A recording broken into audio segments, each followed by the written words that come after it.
Hello, and my name is Nick, and this is Hayley, and we've just finished Year 4 at Marrick West Primary School. Nick and I are very pleased to welcome you all this morning to launch the 2013 Children's Rights Report.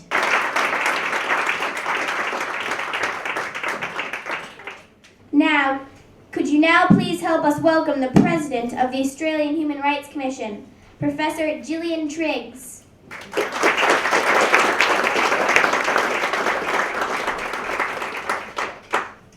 Thank you very much, Nick and Hayley. Of course, today really is a celebration. It's Christmas, it's a party, but most importantly, it's about children, and it's so wonderful to have Nick and Hayley here. Of course, protecting children's rights is integral to the work of the Commission, and we're here for the launch of this wonderfully printed report that our inaugural foundational National Children's Commissioner, Megan Mitchell, will launch in a little while. Children's rights are integral. They cover all our policy areas across the Commission. The complaints process, you have a right to complain, you have a right to come to us to see what we can do, hopefully to conciliate, and we do manage to conciliate most matters. Occasionally legal intervention, but most importantly legal and promotional activities to ensure that children enjoy their rights. Megan, we are here to launch the 2013 Children's Rights Report. Can you tell us what your report says and why it is important? Thanks for that question, Nick. The report, of course, is the first of its kind in the Australian context. It sets out where we've come from, where we were doing well, and where we can do so much better for our kids. That's right. Some might think, because Australia's a pretty wealthy country, that children are okay and they don't need this kind of special focus. But in my experience, and I think in a lot of your own experience, this is not the case. Many children miss out on having their rights met every day, even in Australia. And having me, having all of you, and having this annual report are important ways of shining a light on those children who are missing out. Empowering them and their communities by helping them understand and know about their rights, and being vigilant about ensuring we don't take our eye off that ball. So in preparing the report, I've reflected on national policy reforms and initiatives in the context of Australia's international human rights obligations, and in particular, the convention I mentioned before, the Convention on the Rights of the Child.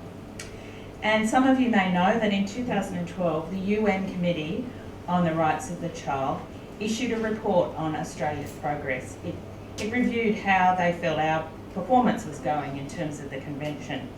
And it made a number of things called observations, and it also made some recommendations.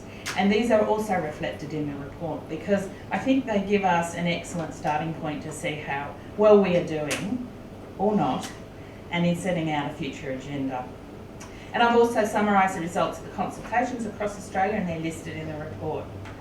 And I just want to take the opportunity to thank everybody who's talked to me, and it's been a lot. The Committee on the Rights of the Child highlighted some significant gaps in children's rights protection, and we're concerned that Australia was not doing enough to generally implement children's rights. And it is true that as I've been looking into this issue, there's really only a few laws and programs where, especially at the national level, where children's rights are explicitly referred to and guidance is given about how they may be enacted. The committee raised lots of other concerns about children who are falling through the gaps and in need of special protection.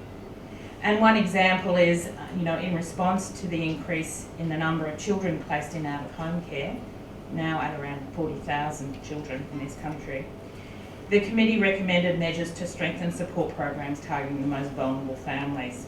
And as you'll see, this is a key strategic theme for this report too.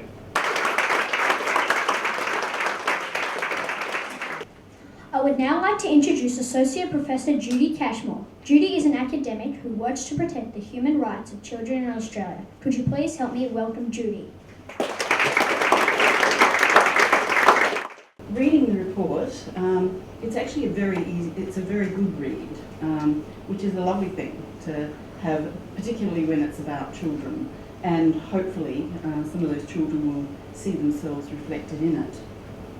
And as someone who's worked a lot in terms of child protection, and the issues and needs of children and their views and experiences of children and young people in out-of-home care, we need to be working very well to make sure that fewer of those children end up in those circumstances, and that we hear what the impact is on them, of being exposed to drug and alcohol abuse by their parents, violence, and all of the other issues that we know lead to children to have to enter out-of-home care.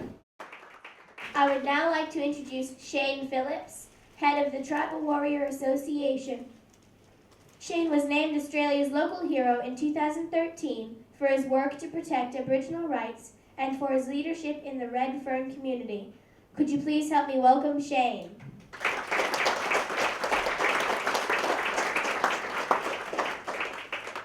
Thank you, Haley and Nick. It's hard to come up here. I know I've got 3 minutes to do something, but they put me to shame. I'll keep it really simple. Now, look, to be able to express something, I know that it's really important. The rights of children are everything. To our judges, to our kids, it's paramount because we're building stronger families. Now, I speak as a community person. I try and keep the simplicity the real key to the empowerment.